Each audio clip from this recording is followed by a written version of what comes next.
steps into the shadows of the Hells Angels Motorcycle Club, where Joel Silva unveiled a world of violence and power struggles. In May 2023, a federal jury found Raymond Folks and Christopher Ranieri guilty of racketeering and murder, peeling back the layers of the Sonoma County Charter's criminal empire.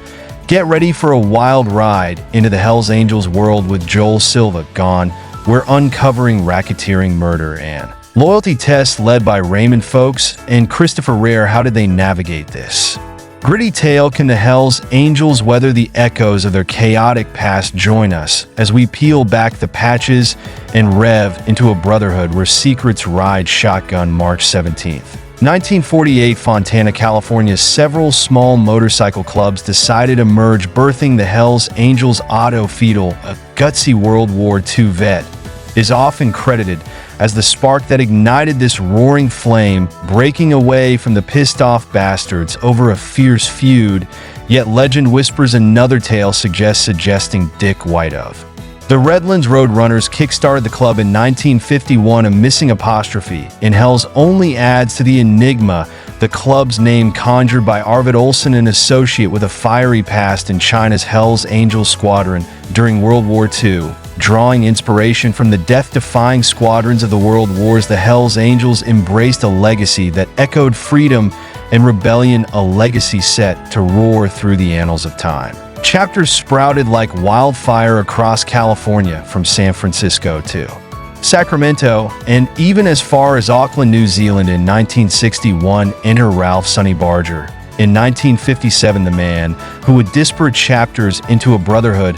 It wasn't just about riding, it was about riding. United, the Hells Angels have cultivated a rebellious and nonconformist identity, symbolized by their iconic death's head logo, a skull with wings embodying danger and defiance. Members proudly wear distinctive colors featuring the 1% patch, signifying their rejection of mainstream society. The clubhouses defended territories adorned with their symbols and served as focal points, upholding a code of silence. Members rarely discuss club activities with outsiders beyond symbols. The outlaw image is intertwined with the motorcycle culture, where Hells Angels members embrace the freedom and rebellious spirit of the open road born post-World War II.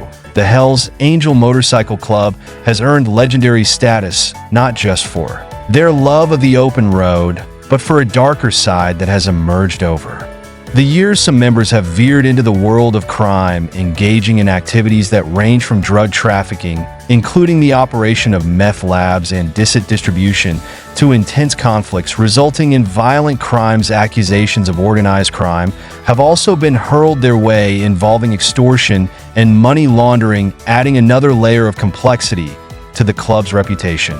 And then there are the controversial corners: prostitution, human trafficking, and illegal gambling, where certain chapters have allegedly made their mark. It's crucial to note that, however, not every member is implicated in these activities. Despite the controversies, the Hells Angel Motorcycle Club provides a wild ride into the edgier side of motorcycle club culture. In the shadows of the Hells Angels Motorcycles Club, a recent courtroom drama unfolded, leading to the sentence of two members. Jeremy Greer, a former HASC member, faced justice with a sentence of 84 months. His crimes included brutal assaults, armed robbery, home invasion, robbery, and witness intimidation. A chilling list. Merle Heerman, a member of the Fresno Hells Angels, received a 48-month sentence for obstructing justice. His role was pivotal in the illegal cremation of Joel Silva, a former HASC member murdered by Fro Hells Angels President Brian when Jonathan Nelson and Russell. The murder took place at the Fresno Hells Angels clubhouse, and Heerman arranged the disposal of Silva's body. The convictions of Went Nelson and OT came in 20122. A dark chapter in the Hells Angels saga, facing charges Ranieri and Folks, president and former president respectively of the Salem Charter, await sentencing by Judge Chin. The saga reveals a grim reality. The Hells Angels, known for their outlaw reputation, face the consequences of their criminal activities. The courtroom witnessed tale of violence, intimidation, and a criminal enterprise that led to the murder of one of their own. The Hells Angels' legacy, often shrouded in secrecy, was laid bare in a two-part trail. As the legal dust settles, the curtain falls on a chapter but questions linger about the underbelly of motorcycle clubs and the crimes they commit. The gripping narrative isn't just about a few individuals, it's a window into a larger where codes of silence and criminal enterprises collide. The courtroom drama, convictions and sentences mark a significant chapter in the ongoing battle against organized crime. One significant chapter in the club's legal history unfolded with the Sonoma County indictment in 1979. 18 members of the Hells Angels faced charges related to organized crime, racketeering, and conspiracy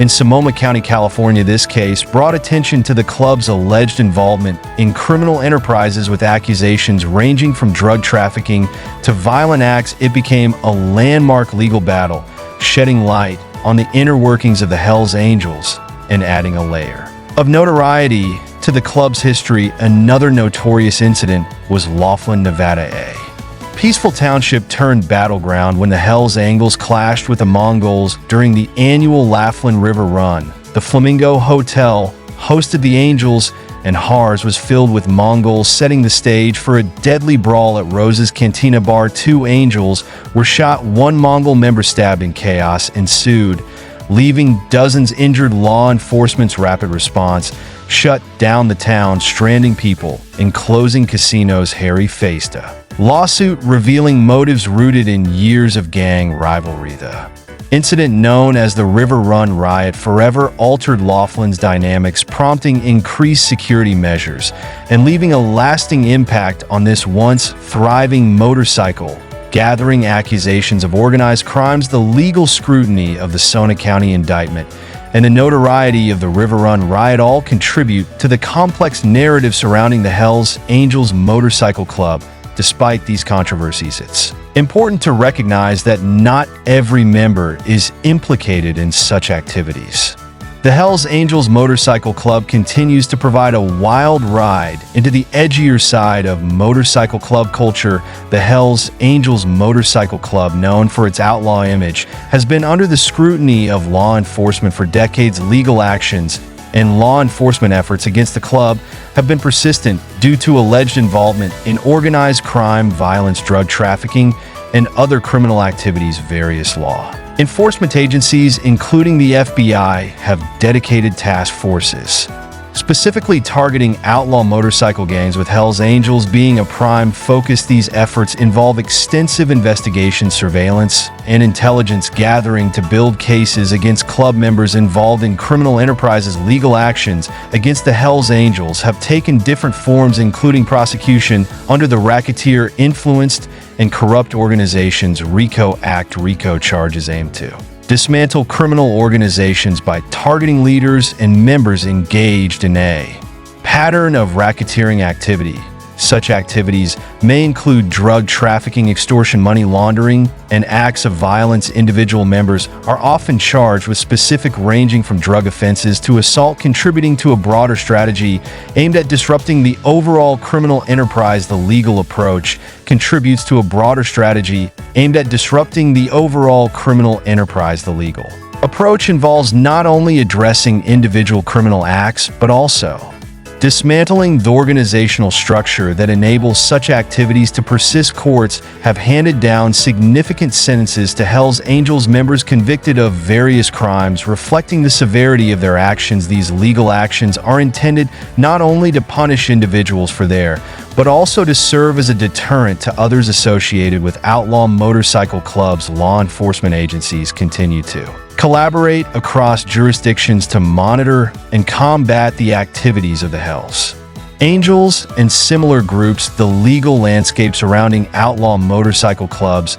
remains dynamic, with ongoing investigations, prosecutions, and legislative efforts to address the challenges posed by these organizations. As developments unfold, the clash between law enforcement and Hells Angels provides a complex and ongoing narrative highlighting the persistent efforts to maintain public safety and uphold the rule of law. In the final chapter of Hells Angel Motorcycle Club, the Unspared group faces its downfall. Key members like Raymond Folks and Christopher Ranieri are found guilty of crimes exposing the club's violent history from the notorious River Run riot to the orchestrated murder of Joel Silva. Their dark deeds catch up with them. The Sonoma County Charter, once infamous for crime, now faces the consequences. In conclusion, the Hells Angels are more than just a motorcycle club. They are a multifaceted entity with a rich, complex history from the rebellious spirit that defines their outlaw image to the shadows cast by allegations of criminality. The Hells Angels have left an indelible mark on the global motorcycle culture. As we conclude this chapter, we invite you to share your thoughts on the Hells Angels and suggest any other aspects you'd like us to cover in future episodes. Ride safe. And until next time, stay curious and adventurous on the open road.